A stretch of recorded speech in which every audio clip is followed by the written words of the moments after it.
हाय friends, मी doctor Vishal मोदूम, biology faculty, unique academy, Sangli. आज आपण इंट्रोडक्शन मी तुम्हाला सांगणार आहे. सगळ्यात पहिल्यांदा तुमचं 11वीमध्ये स्वागत आहे. आपण 11वी-12वीमध्ये बायोलॉजी हा सब्जेक्ट बघणार आहोत. या बायोलॉजी सब्जेक्टमध्ये मी बायोलॉजी टीचिंग करत असताना सगळ्यात पहिल्यांदा मी तुम्हाला सांगेन की बायोलॉजीचा इम्पॉर्टन्स काय आहे. आपण दोन ग्रुप बघतो, एक PCMB, बरोबर. ह्या PCMB मध्ये एक असतो PCM ग्रुप आणि दुसरा असतो PCB group. PCB group is related to the biology, is related to the only medical field असं म्हटलं जातं. ओके, बायोलॉजीला करिअर्स किती आहे? सगळ्यात महत्वाचं, बायोलॉजी हा सब्जेक्ट घेतलाय, बायोलॉजी हा सब्जेक्ट घेतल्यानंतर मला करिअर्स किती आहेत? तर मी तर सांगेन की 250 करिअर्स तुमच्याकडे आहेत. किती आहेत? 250 करिअर्स आहेत. मग आपल्याला कुठले कुठले करिअर्स माहिती आहेत? फिजिक्स, केमिस्ट्री आणि बायोलॉजीच्या रिलेटेड आपल्याला कुठले करिअर्स माहिती आहेत? 250 करिअर्स. 250 करिअर्स मध्ये आपल्याला एक माहिती आहे, तो म्हणजे कुठला? MBBS, बरोबर आहे. मेडिकलला जायचं आहे मला, मेडिकलला जायचं असेल तर मी बायोलॉजी घेणार आहे, बरोबर. दुसरं आणखीन काय? मला फार्मसीला जायचं आहे, ओके, तर मी मेडिकल फील्डला जायचं आहे, फार्मसीला जायचं आहे, ॲग्रिकल्चरला जायचं आहे, ओके, तर मी फक्त बायोलॉजी घेणार आहे. नाही, फॉरेस्ट्री आहे, फिशरी आहे, बायोटेक्नॉलॉजी आहे, जेनेटिक्स आहे, सॉइल सायन्स आहे, असे बरेचसे फील्ड, पॅरामेडिकलचे फील्ड आहे, असे 250 फील्ड आहेत. या 250 फील्डमध्ये काही तुम्हाला डिप्लोमा कोर्सेस आहेत, काही तुम्हाला डिग्री कोर्सेस आहेत. म्हणजे फक्त मेरिटला आलं तरच मी फक्त बायोच्या कोर्सला जाणार आहे असं नाही आहे. तुम्ही BSc MSc करून जाऊ शकता पुढे. फॉर एक्झाम्पल आपण घेतलं फॉरेन्सिक सायन्स. फॉरेन्सिक सायन्सला जाण्याचे दोन मार्ग आहेत. एक MBBS करून जाऊ शकतो आणि दुसरा BSc MSc करून जाऊ शकतो. आपण रिसर्चमध्ये जाऊ शकतो, ओके. असे काही फील्ड आहेत. ह्या अशा फील्डची लिस्ट मी तुम्हाला देईन. 250 फील्ड आहेत.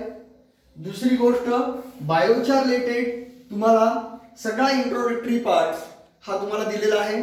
काही वेळेला पालक येतात आणि सर आम्हाला मेडिकलला जायचं नाही आहे, पण आम्हाला दुसऱ्या फील्ड बघायच्या आहेत, बायोलॉजीमध्ये स्कोप आहे का? मी जर 100% सांगेन की 3 ठिकाणी स्कोप आहे. कुठल्या 3 ठिकाणी स्कोप आहे? एक म्हणजे मेडिसिन. मेडिसिनला हा प्रचंड स्कोप आहे. आता तुम्ही बघताय, बरोबर आहे, प्रत्येक वेळेला नवीन नवीन नवीन नवीन नवीन डिसीजेस येत आहेत, नवीन नवीन नवीन आजार येत आहेत, बरोबर आहे. त्यामुळं मेडिसिनला किती स्कोप आहे हे आता काय तुम्हाला सांगायला नको. दुसरं, दॅट इज अ मेडिसिन म्हणजे related to the drugs. Second is a that is a food. खाण्यासाठी फूड, याच्यासाठी कधीही आपण कमी पडत नाहीये. एवढं सगळं क्वारंटाईन झालं, आणखीन काही झालं, भूकंप होऊ दे, आणखीन कुठल्या नॅचरल कॅलॅमिटीज येऊ देत, हे खायचं काय कमी करणार आहे का? आपण मेडिसिन घ्यायचं कमी करणार आहे का? अजिबात कमी करणार नाही आहे, ओके. आणि third is a important, that is a education, okay. ह्या 3 गोष्टीला कधीही फ्लक्च्युएशन्स येणार नाहीत, अजिबात नाही आहे. मला एक क्वेश्चन विचारला जातो, पेरेंट्स सारखं विचारतात की स्कोप कशामध्ये आहे? स्कोप ह्या 3 गोष्टीमध्ये प्रचंड आहे. 3 गोष्टीमध्ये. आता that is a food, related to the food technology. तुम्ही म्हणाल की सर याच्यामध्ये कशाला जायचं आहे? फूड टेक्नॉलॉजीला जायचं आहे आपल्याला. आता याचे रेफरन्स जे गव्हर्नमेंटनी जे तुम्हाला बुक्स काढलेले आहेत, या बुक्समध्ये प्रत्येक वेळेला तुम्हाला सांगण्याचा प्रयत्न केलेला आहे की बायोलॉजीला स्कोप किती आहे. त्यांनी नावच देताना दिलेलं आहे की बायोलॉजी. बायो मीन्स लाईफ आणि लॉजी मीन्स टू स्टडी. कुणाचा स्टडी करायचा आपल्याला? लाईफचा स्टडी करायचा आहे. हा लाईफचा स्टडी करत असताना आपण काय काय बघितलंय? तुम्हाला अगदी 8, 9, 10 पासून तुम्हाला बायोलॉजी हा सब्जेक्ट होता. त्याच्यामध्ये काय काय होतं? सगळ्यात पहिल्यांदा तुम्हाला सांगितलं सेल बद्दल काय सांगितलं तुम्हाला? सेल बद्दल तुम्हाला सांगितलं की आपल्या बॉडीचा एखादा तुकडा घेतला तर तुम्ही त्याला ॲनिमल सेल म्हणणार आहात. आणि समजा तुम्ही एखादा प्लांट घेतलं आणि त्या प्लांटचा एखादा तुकडा घेतला तर तुम्ही म्हणणार त्याला प्लांट सेल. म्हणजे आपण इथं डिवाइड करू. ओके, एक ॲनिमल सेल आणि दुसरं काय आहे? Plant cell. बरोबर. हा पण तुम्ही स्टडी बघितलेला आहे याच्या अगोदर. त्याच्याही पूर्वी तुम्ही ज्यावेळेला हा सेल वर्ड आला त्यावेळेला तुम्ही डायरेक्टली काय केलं? एक गोष्ट बघितली, दॅट इज द प्रोकॅरियोटिक आणि सेकंड इज द यूकॅरियोटिक. ओके, ह्या दोन गोष्टी बघितल्या का? Okay, pro means before. आता बायोलॉजी मध्ये आपल्याला एक करायचं आहे. बायोलॉजीची भीती घेऊ नका. सर वर्ड डिफिकल्ट आहेत, सारखं पाठ करावे लागतात ते. हा, पाठ करावे लागणार आहेत, पण एखादी गोष्ट आपण रिपीटेडली करत गेलो तर ती आपोआप पाठ होणार आहे. आपण एवढं टीव्ही बघतो, टीव्हीवरती काही ऍड असतात. आपण कधी ऍड पाठ केलेली आहे का? वॉशिंग पावडर निर्मा, दूध की सफेदी, कधी ऍड तुम्ही पाठ केली? नाही पाठ केली. पण तुम्हाला ती पाठ झाली का? पाठ झाली सारखं कानावरती तुमच्या पडतं म्हणून. ओके, तसेच हे वर्ड जे आहेत हे तुम्हाला 7वी, 8वी, 9वी, 10वी पासून चालू आहे. सारखे तुमच्या कानावरती पडत आहेत. तुम्हाला सांगितलं जात आहे that is a pro means before. That is a carry on means nucleus. That is a before nucleus. म्हणजे ज्याच्यामध्ये न्यूक्लियस नाही आहे that is a prokaryotic.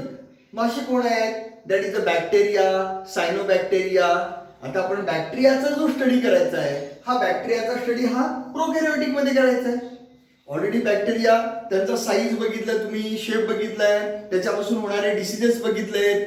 Okay, bacteria कोकाय सगळं बघितलेलं आहे ऑलरेडी. तुम्हाला होतं सगळं प्रिव्हियसला. ते फक्त आपण रिकॉल करत चाललोय. तुम्हाला काय काय होतं सिलेबसला? एक प्रोकॅरियोटिक होतं, त्याच्यानंतर तुम्हाला यूकॅरियोटिक होतं. You means true, carry on means nucleus. That is a true nucleus, ज्याच्यामध्ये न्यूक्लियस आहे. मग आपण सेलची तुम्हाला डायग्राम काढायला सांगितली. सेलची डायग्राम, बेसिक स्ट्रक्चर काय आहे सेलच्या डायग्राम मध्ये तुम्हाला माहिती आहे. सेलची diagram, this is a cell म्हटलं की दोन गोष्टी येतात. हा आला न्यूक्लियस. ओके, आणि हे काय आलं? सायटोप्लाझम. संपलं. That is the cell consist of nucleus and cytoplasm. That cytoplasm contain cell organisms. Okay, म्हणजे यूकॅरियोटिक, यू मीन्स ट्रू. हा न्यूक्लियस आहे का? म्हणजे हे सेल कसलं आहे? हे यूकॅरियोटिक सेल आहे.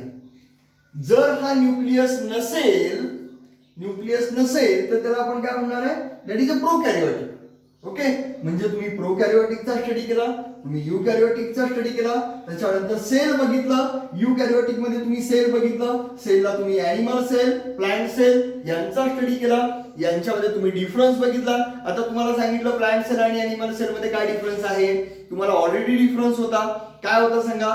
क्लोरोप्लास्ट वगैरे होतं, सेंट्रिओल मध्ये डिफरन्स होतं का? हे सगळं तुम्हाला ऑलरेडी झालेलं आहे. बरोबर. तेच आपण आता काय करणार आहोत? 11th मध्ये सगळं रिकॉल करणार आहोत, डिटेल्स मध्ये बघणार आहोत. बरोबर. आता सेल झालं. मग सेल हे काय आहे? Cell is a basic structural and functional unit of life. Okay, cell is a basic structural and functional unit of life. Okay, आता हा सेल कसा तयार झाला हे पण तुम्हाला माहिती आहे. ओके, सेल थेरी होती तुम्हाला. सेल थेरी काय होती आठवत आहे का? बघा, cell theory, every cell arises from their pre existing one. Okay, pre existing one, आधीच्या सेल पासून हा सेल तयार झालाय. हा सेल कुणापासून? आधीच्या सेल पासून. हा सेल कुणापासून? आधीच्या सेल पासून. ओके, हा जो सेल तयार झालेला आहे हा आधीच्या सेल पासून तयार झालेला आहे, म्हणून त्याला म्हणतात every cell arises from their pre existing one means ओमनिस सेल्युला ई सेल्युला. That is the cell theory. Virchow's theory होती तुम्हाला. ओके. त्याच्यानंतर आता हा सेल पार्ट झाला. सेल नंतर तुम्ही कुठे जाणार आहात? लगेच cell plus cell plus cell plus cell plus cell, हे सगळे जर cell cell cell cell cell एकत्र केले तर आपण लगेच जातो टिश्यूला. बरोबर आहे. कुठे गेलं? टिश्यू. माहिती आहे तुम्हाला, सगळे सेल जर आपण एकत्र केले, एक तुकडा घेतला आणि तो मायक्रोस्कोप खाली बघितला तर तुला तुम्ही काय म्हणालात? सेल आहे. बरोबर आहे. आणि तो cell cell cell cell cell एकत्र आले तर तुम्ही काय म्हणालात? Tissue. That is the definition. मग कशी होणार? Group of cell is known as the tissue. Group of cell is a tissue. मग टिश्यू मध्ये पुन्हा तुम्ही टाइप्स केले. बरोबर आहे की नाही? टिश्यू मध्ये कुठले कुठले टाइप्स केले माहिती आहे तुम्हाला? That is the epithelial tissue. Epithelial tissue. Second is a connective tissue. Okay. Third is a muscular tissue. Okay. आणि fourth is a nervous tissue. अरे होते का तुम्हाला हे 4 टाइप्स? मग इथं सुद्धा वर्ड काही वेळेला ब्रेक करताना काय करायचं आपण? Epi. Epi epi means above. Okay. That is the above layer. Above. Okay. Inner layer. वरचा लेअर जो आहे किंवा आतला लेअर जो आहे त्याला आपण इपिथेलियल लेअर्स असं म्हणतो. ओके. त्याच्यानंतर कनेक्टिव्ह लेअर्स असं म्हणतो. Connective tissue. Connective tissue. Okay. Muscular tissue. Muscles. Okay. Striated muscles, non striated muscles, cardiac muscles. Okay. त्याच्यानंतर नर्वस टिश्यू होतं तुम्हाला. आता याच्यानंतर पार्ट आपण काय बघितलं बघा? आपण सेल बद्दल बघितलं, टिश्यू बद्दल बघितलं. आता टिश्यू टिश्यू टिश्यू टिश्यू सगळे टिश्यू जर एकत्र आले तर काय फॉर्म होणार आहे? ऑर्गन. ऑर्गन. ओके. मग तुम्हाला सगळे ऑर्गन झालेले आहेत. कुठले कुठले ऑर्गन आहेत? ब्रेन आहे. ओके. त्याच्यानंतर हार्ट आहे, लिव्हर आहे, लंग्स आहे, किडनी आहे. हे सगळे ऑर्गन्स आहेत. ऑर्गन्स एकत्र आले तर काय होणार आहे? ऑर्गन सिस्टीम होणार आहे. बरोबर. आणि ऑर्गन सिस्टीम एकत्र आल्या तर होल बॉडी फॉर्म होणार आहे. ओके. मग तुम्हाला आणखीन काय होतं? मग काही ऑर्गन्स होते, काही ऑर्गन सिस्टीम्स होत्या. ऑर्गन सिस्टीम्स कुठल्या होत्या रे? सगळ्यात महत्वाचं म्हणजे तुम्हाला न्यूट्रिशन हा टॉपिक होता. तुम्हाला होतं डायजेस्टिव्ह सिस्टीम. होतं का? Digestive system. त्या डायजेस्टिव्ह सिस्टीम मध्ये रिलेटेड टू द न्यूट्रिशनचा स्टडी केला तुम्ही सगळा. न्यूट्रिशनचा. बरोबर. न्यूट्रिशन मध्ये तुम्ही काय बघितलं होतं? न्यूट्रिशन मध्ये तुम्ही बघितलं होतं प्रोटीन. बरोबर. त्याच्यानंतर आणखीन काय बघितलं? Protein, fat. Okay. Carbohydrate. Protein, fat, carbohydrate. अरे बघितलं का? याच्यामध्ये तुम्ही कॅलरीजचा एक चार्ट होता तुम्हाला. ओके. हाही स्टडी केलेला आहे. हा न्यूट्रिशनचा स्टडी केलाय. डायजेस्टिव्ह सिस्टीम मध्ये सगळे ऑर्गन्स बघितलेत आपण. माउथ टू एनस 6 सगळा चार्ट सगळा बघितलेला आहे आपण. बरोबर. माउथ टू एनसचा चार्ट बघितलाय. त्याच्यामध्ये प्रत्येक ऑर्गन्स आहे त्याचं फंक्शन बघितलेलं आहे. हेही तुम्हाला डायजेस्टिव्ह सिस्टीम होतं. त्याच्यानंतर आणखीन काय तुम्हाला 10 पर्यंत एक्सक्रिटरी सिस्टीम होतं. एक्सक्रिटरी सिस्टीम काय होतं? Excretory system. Excretion. What is mean by excretion? Excretion आहे ऑस्मो रेग्युलेशन. काही वेळेला तिथं असं लिहिलेलं असेल osmo regulation. Osmo regulation means excretion means removal of unwanted nitrogenous waste material. शरीरातनं नको असलेले टाकाऊ पदार्थ सगळे बाहेर काढून टाकायचे. मग शरीरातनं आपण काय बाहेर काढून टाकतो? Ammonia, urea, uric acid, Serum creatinine. नको असणारे टाकाऊ पदार्थ जे आहेत त्याला आपण म्हणतो अनवॉन्टेड नायट्रोजिनस. हा वर्ड पाहिजे. काय वर्ड पाहिजे तुम्हाला? Unwanted nitrogenous. हा खूप वर्ड महत्वाचा आहे. Unwanted nitrogenous waste material. लक्षात घ्या. आता इथं आपण डिफरन्स बघायचा आहे. इथं पण आपण डायजेस्टिव्ह सिस्टीम मध्ये पण वेस्ट मटेरियल बाहेर टाकणार आहे. ओके. पण इथं कसं आहे? या एक्सक्रिटरी सिस्टीमला अनवॉन्टेड नायट्रोजिनस वेस्ट मटेरियल. कसे आहे नायट्रोजनस वेस्ट मटेरियल. आता ह्या नायट्रोजनस वेस्ट मटेरियल मध्ये काय बघितलं रे तुम्ही? ह्या नायट्रोजनस वेस्ट मटेरियल मध्ये जसं अमोनिया, युरिया, युरिक ऍसिड बघितलं, तसं एक्सक्रिटरी सिस्टीम मध्ये तुम्हाला किडनीची डायग्राम होती. ओके, आठवते का? Size shape of the kidney होतं, एक्सक्रिटरी सिस्टीम होती पूर्णपणे, बरोबर आहे. त्याच्यानंतर आणखी त्याचं स्ट्रक्चरल युनिट काय?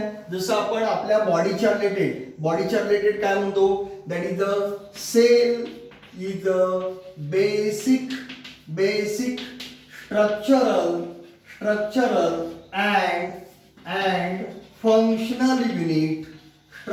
and functional unit of body. बघा काय म्हटलंय? आपल्या बॉडीचं basic structure this is a structure. हा एक स्ट्रक्चर आहे, हा एक ब्लॅकबोर्ड हे एक स्ट्रक्चर आहे, तसं आपलं बॉडी हे एक स्ट्रक्चर आहे. मग ते काम करतं का? येस, ते काम करतं, म्हणून त्याला म्हटलेलं आहे फंक्शनल. जर ते काम करत नसतं तर ते फक्त स्ट्रक्चरल होतं. Structural and functional unit of body is a cell. मग आपण एक्सक्रिटरी सिस्टीमला आलो. एक्सक्रिटरी सिस्टीमला आपण काय म्हणणार आहे? Nephron is a basic structural and functional unit of kidney. Okay, that is a basic structural and functional unit of kidney is a nephrons. लक्षात आलं का? हाही पार्ट तुम्हाला झालेला आहे. ह्या एक्सक्रिटरी सिस्टीम नंतर आणखीन कुठला पार्ट बघितला होता तुम्ही? आठवतो का? नाईन्थला तर तुम्हाला सगळं नर्वस सिस्टीम होती. नर्वस सिस्टीम बरोबर आहे का? नर्वस सिस्टीम मध्ये तुम्हाला काय होतं? Nervous system divided into okay काय येतं त्याच्यामध्ये? सीएनएस, पीएनएस, एएनएस होतं का? CNS, PNS, ANS central nervous system. CNS म्हणजे सेंट्रल, बरोबर मध्ये सेंट्रल असणार आहे. सेंट्रलला कोण आहे? ब्रेन आणि स्पायनल कॉर्ड आहे. ओके बरोबर. हे पेरिफेरल म्हणजे आजूबाजूला कोण आहेत? आजूबाजूला. मग त्याच्यामध्ये काही ठिकाणी चार्ट वेगळा दिलाय. एक ऑटोनॉमस नर्वस सिस्टीम दिलेला आहे, ओके, आणि सोमॅटिक दिलेला आहे. लक्षात आलं का? एक ऑटोनॉमस नर्वस सिस्टीम दिलेला आहे आणि सोमॅटिक दिलेला आहे. ऑटोनॉमस नर्वस सिस्टीम मध्ये काय येतं? सिम्पॅथॅटिक आणि पॅरासिम्पॅथॅटिक. आठवलं का? बघा, सिम्पॅथॅटिक आणि पॅरासिम्पॅथॅटिक. आणि सोमॅटिक मध्ये काय येतं? एक क्रॅनियल नर्व आणि स्पायनल नर्व येतं. ओके, आणि हा चार्ट तुम्हाला माहिती आहे. त्याच्यानंतर याचं कोऑर्डिनेशन होतं नर्वस सिस्टीम बरोबर. आणखीन काय होतं? एंडोक्राइन सिस्टीम होतं. एंडोक्राइन सिस्टीम बरोबर आहे का? एंडोक्राइन सिस्टीमचा तरी मला वाटतं की संपूर्ण चार्ट होते. सगळ्या एंडोक्राइन ग्लँड्स होत्या, ग्लँड्स. ओके, जे आपण टिश्यू मध्ये बघितलं. There are 2 type of the glands, एक एक्झोक्राइन ग्लँड, एक एंडोक्राइन ग्लँड. मग ह्या सगळ्या कुठल्या आहेत? Endocrine Gland. Endocrine Gland. That is a endocrine Gland कशा असतात? डक्टलेस असतात, डक्टलेस एंडोक्राइन ग्लँड. आणि एक्झोक्राइन ग्लँड कसे असतात? विथ डक्ट असतात. Okay, that is the endocrine Gland secrete hormones आणि एक्झोक्राइन ग्लँड सिक्रीट एन्झाइम्स. ओके, मग हा हार्मोनचा स्टडी होता. तुम्हाला सगळ्या ग्लँड्स होत्या. मग तुम्ही ग्लँड्स बघितल्या त्या बॉडीमध्ये. आपल्या बॉडीमध्ये कुठली? पिनियल ग्लँड असते. पिनियल ग्लँड नंतर कुठली आहे? पिट्युटरी ग्लँड असते. पिट्युटरी ग्लँड नंतर आपण बघतो थायरॉइड ग्लँड आहे. थायरॉइड ग्लँड नंतर आपण बघतो पॅराथायरॉइड ग्लँड आहे. त्याच्यानंतर थायमस ग्लँड आहे, बरोबर आहे. आणखीन काय बघितलं आपण? पॅनक्रियाज बघितलं, बरोबर आहे का? मेल मध्ये टेस्टीज बघितलं, फिमेल मध्ये ओरीज बघितल्या. ह्या सगळ्या ग्लँड, त्यांचे हार्मोन्स. ओके, हा स्टडी सुद्धा तुम्हाला झालेला आहे.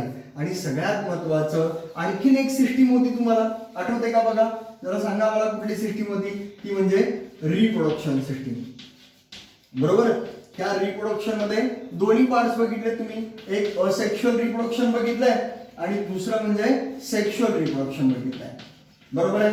ह्यामध्ये पुन्हा आणखी सेक्शुअल असेक्शुअल रिप्रोडक्शन मध्ये कशाला गेला तुम्ही? प्लांटचा स्टडी पण केलाय.